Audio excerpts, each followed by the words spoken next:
నమస్తే. నిన్న కాంగ్రెస్ పార్టీ నుంచి సస్పెండ్‌కి గురైనటువంటి తీన్మార్ మల్లన్న ఢిల్లీ బాట పట్టడం జరిగింది. సో, నిన్న సస్పెండ్ లెటర్ అందుకున్న తర్వాత తీన్మార్ మల్లన్న మరి ఎక్కడ కూడా కనపడ్డటువంటి పరిస్థితి లేదు. ముఖ్యంగా మీడియాతోని మాట్లాడడం గానీ, మరో పక్కన తనకున్నటువంటి ఛానల్‌లో సైతం కనపడి దీనిపైన స్పందించినటువంటి పరిస్థితి కనపడతలేదు. మరి ఏం జరగనుంది? ఇప్పుడు ఇచ్చినటువంటి ఈ లెటర్ ఇది అఫీషియలేనా? ఒక పక్కన క్రమశిక్షణ కమిటీ చైర్మన్ అయినటువంటి చిన్నారెడ్డి గారు మరి అఫీషియల్‌గా పార్టీ తరపు నుంచి మేము ఆయనను సస్పెండ్ చేస్తా ఉన్నాం. మేము ఇచ్చినటువంటి షోకాజ్ నోటీసులకి ఎక్కడ కూడా స్పందించలేదు కాబట్టి, అంటే పార్టీ అంటే లెక్క లేకుండా పార్టీ నేతలపైన దూషణలకు పాల్పడతా ఉన్నాడు. కులగణన సంబంధించినటువంటి నివేదిక పత్రాలను సైతం కాల్చేసిండు కాబట్టి మేము వాటన్నిటిపైన వివరణ కోరితే వివరణ ఇచ్చేందుకు సుముఖంగా లేడు కాబట్టి కాంగ్రెస్ పార్టీ క్రమశిక్షణ కమిటీ ఇచ్చినటువంటి షోకాజ్ నోటీస్కే స్పందించట్లేదు కాబట్టి మేము ఆయనను సస్పెండ్ చేస్తున్నామని చెప్పేసి నిన్న చిన్నారెడ్డి గారు మరి అఫీషియల్గా లెటర్ సైతం కూడా జారీ చేయడం జరిగింది. మరి లెటర్ను జారీ చేసిన తర్వాత మరి మల్లన్న ఢిల్లీ బాట పట్టడం, మరి ఢిల్లీలో ఎవరిని కలవబోతా ఉన్నాడు? మరి పార్టీ నుంచి సస్పెండ్ చేసిన తర్వాత రాష్ట్ర నాయకత్వం ఢిల్లీలో ఉన్నటువంటి రాహుల్ గాంధీని కలిసేటువంటి ప్రయత్నం ఏమైనా చేస్తూ ఉన్నాడా? మరి రాష్ట్రంలో ఉన్నటువంటి క్రమశిక్షణ కమిటీ చర్యలు తీసుకొని ఆయన పార్టీ నుంచి సస్పెండ్ చేసిన తర్వాత ఢిల్లీలో ఉన్నటువంటి ఏఐసిసి పెద్దలు మల్లికార్జున ఖర్గే కావచ్చు, సోనియా గాంధీ కావచ్చు, రాహుల్ గాంధీ కావచ్చు, మల్లన్నకు దగ్గరగా ఉన్నటువంటి నాయకులు కాంగ్రెస్ పార్టీ సంబంధించినటువంటి పెద్దలు వాళ్ళు ఈ నిర్ణయాన్ని వెనక్కి తీసుకున్నటువంటి పరిస్థితి ఏమైనా ఉంటుందా? కనీసం ఈయనకు అపాయింట్మెంట్ ఏమైనా ఇచ్చేటువంటి పరిస్థితి ఉంటుందా? అసలు మల్లన్న కాంగ్రెస్ పార్టీ పెద్దలను కలిసేందుకు మాత్రమే ఢిల్లీ వెళ్ళిందా? సో, రకరకాలైనటువంటి సందేహాలు ఉన్నాయి. మల్లన్న అయితే హైదరాబాద్లో అయితే లేడు, ఢిల్లీకి వెళ్ళినట్టుగా మనకున్నటువంటి సమాచారం. మరి పార్టీ సస్పెండ్ చేసిన తర్వాత ఢిల్లీకి ఎందుకు వెళ్ళినట్టు? మరి కాంగ్రెస్ పార్టీ సస్పెండ్ చేసిన తర్వాత ఢిల్లీలో అపాయింట్మెంట్ దొరికేటువంటి పరిస్థితి లేదు. కాంగ్రెస్ పార్టీ పెద్దలు కలిసేటువంటి పరిస్థితి కూడా లేదు. మరి అయినప్పటికీ ఢిల్లీలో ఎందుకు వెళ్ళినట్టు? అంటే దీంట్లో రెండు రకాలైనటువంటి వార్తలు బయటకు వస్తూ ఉన్నాయి. ఒకటేమో అక్కడ ఉన్నటువంటి బీజేపీ పార్టీకి సంబంధించినటువంటి నేతలను కలిసేందుకు వెళ్ళాడు అన్నటువంటి ఒక ప్రచారంతో పాటు, మరో పక్కన ఆంధ్రప్రదేశ్లో ఉన్నటువంటి ఉమ్మడిగా Janasena and TDP BJP party మరి అక్కడ కూటమి ప్రభుత్వాన్ని ఏర్పాటు చేసి, సో ఇప్పుడు తెలంగాణ రాష్ట్రంలో మరోసారి ఈ కూటమిగా రానున్నటువంటి రోజులలో బరిలోకి దిగాలని చెప్పేసి బీజేపీ పార్టీ ప్రయత్నం చేస్తూ ఉంది. సో దానికి మొన్న అమిత్ షా చేసినటువంటి చిట్చాటే దానికి కారణంగా తెలుస్తూ ఉంది. ఇప్పటి నుంచే బీజేపీ పార్టీ రాష్ట్ర నాయకత్వం రాష్ట్రంలో ఉన్నటువంటి ఈ రాష్ట్రంలో ఎలాగైనా అధికారాన్ని చేపట్టడమే ధ్యేయంగా పావులు కదుపుతున్నట్టుగా తెలుస్తోంది. దానికి తీన్మార్ మల్లన్నని బీజేపీ పార్టీకి సంబంధించినటువంటి కొంతమంది పెద్దలు ఆయనను ఢిల్లీకి రమ్మన్నట్టుగా మనకున్నటువంటి సమాచారం. మరి నిజంగా తీన్మార్ మల్లన్నకి బీజేపీ పార్టీలో సముచితమైనటువంటి స్థానం ఏమైనా కల్పించేటువంటి అవకాశం ఉంటుందా? గతంలో తీన్మార్ మల్లన్న బీజేపీ పార్టీలో వెళ్ళడం జరిగింది, బీజేపీ పార్టీ కండువ కప్పుకోవడం జరిగింది, బీజేపీ పార్టీ నుంచి బయటికి రావడం జరిగింది.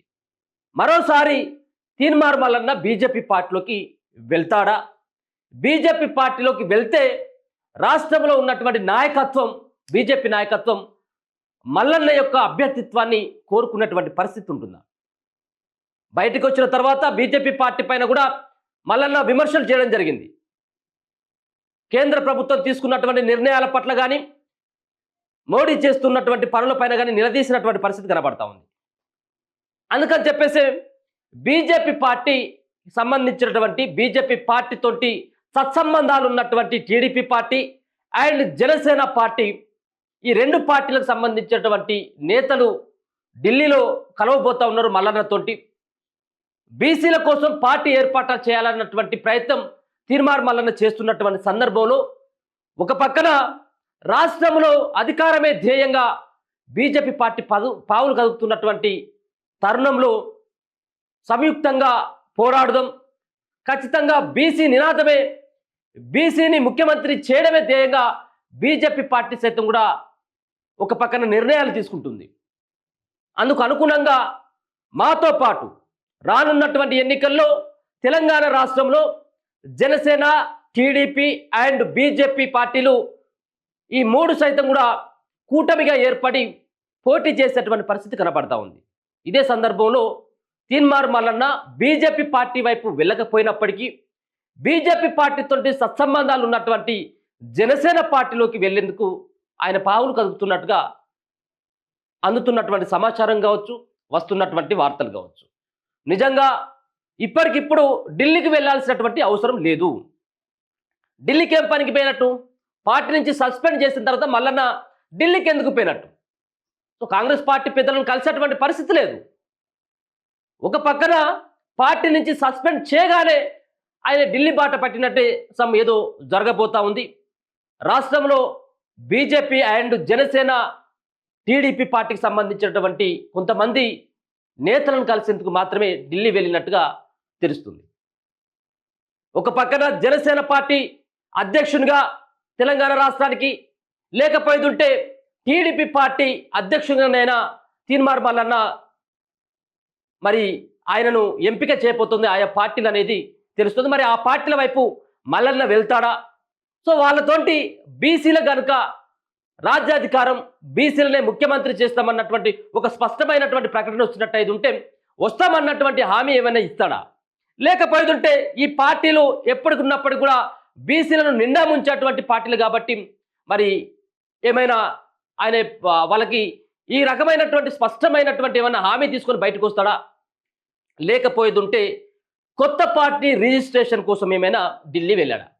గతంలో టీఎన్పీ తెలంగాణ నిర్మాణ పార్టీ అంటూ ఆయన జైలు నుంచి బయటకు వచ్చిన తర్వాత ఆయన ప్రకటించడం జరిగింది.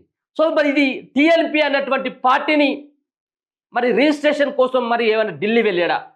సో ఇప్పుడు ఉన్నటువంటి రెండు ఆప్షన్స్. కాంగ్రెస్ పార్టీని పెద్దల్ని కలిసేటువంటి పరిస్థితి లేదు. ఒకవేళ కనుక ఆ పెద్దలు అపాయింట్మెంట్ ఇచ్చినప్పటికీ, ఒకవేళ వీళ్ళు ఇచ్చినటువంటి ఆ సస్పెన్స్ నోటీస్ ఏదైతే ఉందో, సస్పెండ్ చేస్తున్నామని చెప్పేసి లెటర్ ఏదైతే రిలీజ్ చేసిందో, ఇదంతా కూడా తూచి, ఇది అంతా కూడా చెల్లది, ఇది మల్లన్న మంచిరే ఉన్నాడు, మల్లన్న మా పార్టీలో ఉన్నాడు అని చెప్పేసి కాంగ్రెస్ పార్టీ అధిష్టానం ప్రకటిస్తే, ఇప్పుడు ఇక్కడ ఉన్నటువంటి రాష్ట్రంలో ఉన్నటువంటి కాంగ్రెస్ పార్టీ సంబంధించినటువంటి కొంతమంది అయితే ఈ సస్పెన్స్ చేయడానికి ముఖ్యమైనటువంటి కారణమైనటువంటి వ్యక్తులు ఎవరు ఉన్నారో వాళ్ళ యొక్క మనోభావాలు దెబ్బతిన్నటువంటి పరిస్థితి ఉంటుంది. వాళ్ళు కూడా పార్టీకి దూరం అవుతారు కావచ్చు అన్నటువంటి భయం కాంగ్రెస్ పార్టీ ఏఐసిసికి ఉంటుంది. అటువంటి సాహసం చేసేటువంటి పరిస్థితి ఉండదు. సస్పెండ్ చేసిన తర్వాత మల్లన్నకి మరోసారి మేము సస్పెన్షన్ వెనక్కి తీసుకుంటామన్నటువంటి ప్రకటన మాత్రం వచ్చేటువంటి అవకాశం లేదు. ఒకటేమో పార్టీ, కొత్త పార్టీ సంబంధించినటువంటి రిజిస్ట్రేషన్ పైన పోవాలి, లేకపోతుంటే బీజేపీ అండ్ జనసేన, టీడీపీ పార్టీకి సంబంధించినటువంటి నేతలైనా ఢిల్లీలో కలిసేటువంటి ప్రయత్నమైనా చేయాలి. ఈ రెండిట్లలో ఏదో ఒకటి జరిగేటువంటి అవకాశం ఉంటుంది.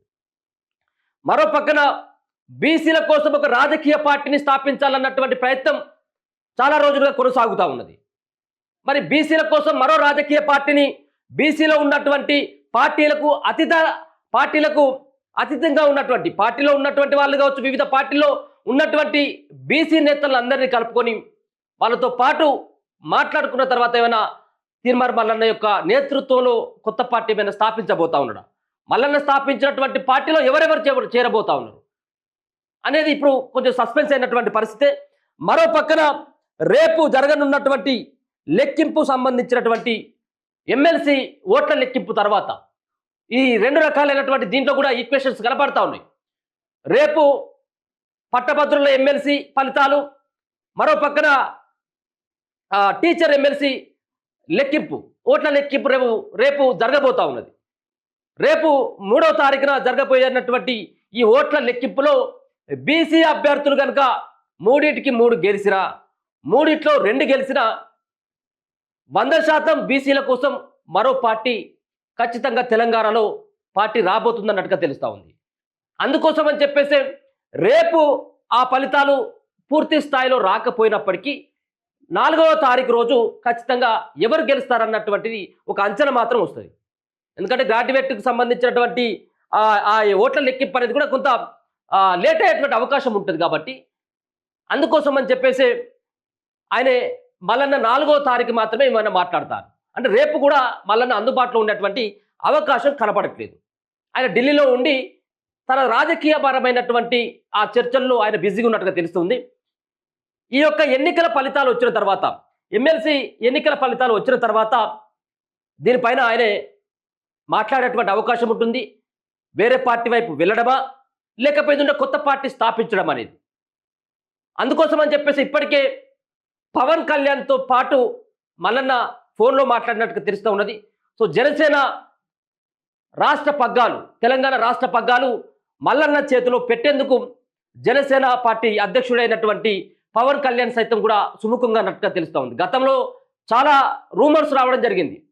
తీన్మార్ మల్లన్న బీజేపీ పార్టీ నుంచి తెగతెంపులు చేసుకున్న తర్వాత జనసేన వైపు మల్లన్న వెళ్ళబోతా ఉన్నాడు అనేది.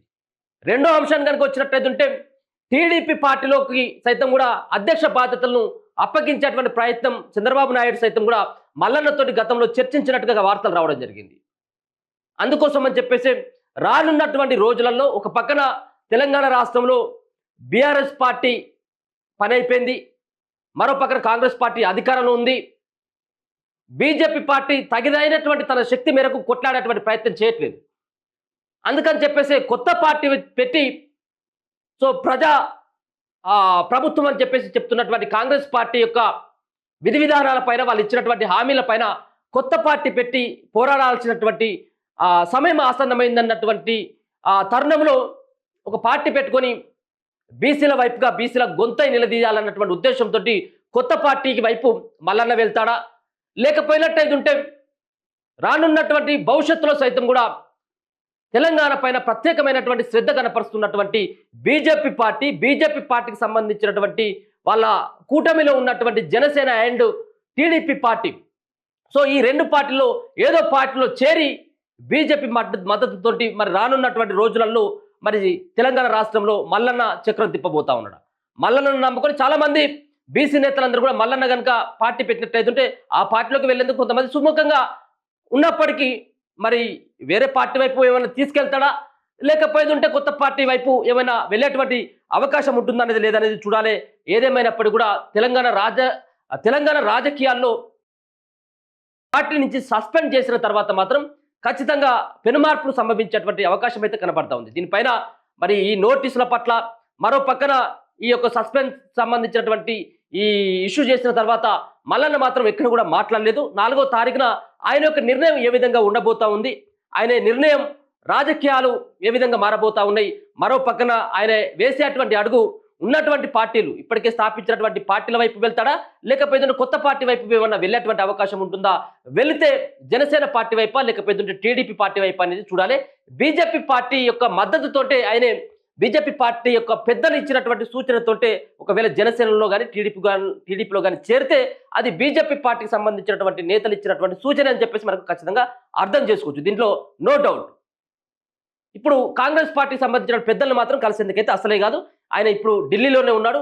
ఢిల్లీలో ఆయనకు సంబంధించిన ప్రయత్నాలు అయితే కొనసాగుతా ఉన్నాయి. కొత్త పార్టీ నిర్మాణం చేయాలన్నటువంటి ఉద్దేశంతో పార్టీ యొక్క రిజిస్ట్రేషన్ కోసమా లేకపోతే ఏందనేది చూడాల్సినటువంటి అంశంగా చెప్పుకోవచ్చు. చూస్తూనే ఉండండి మన తొలి వెలుగు.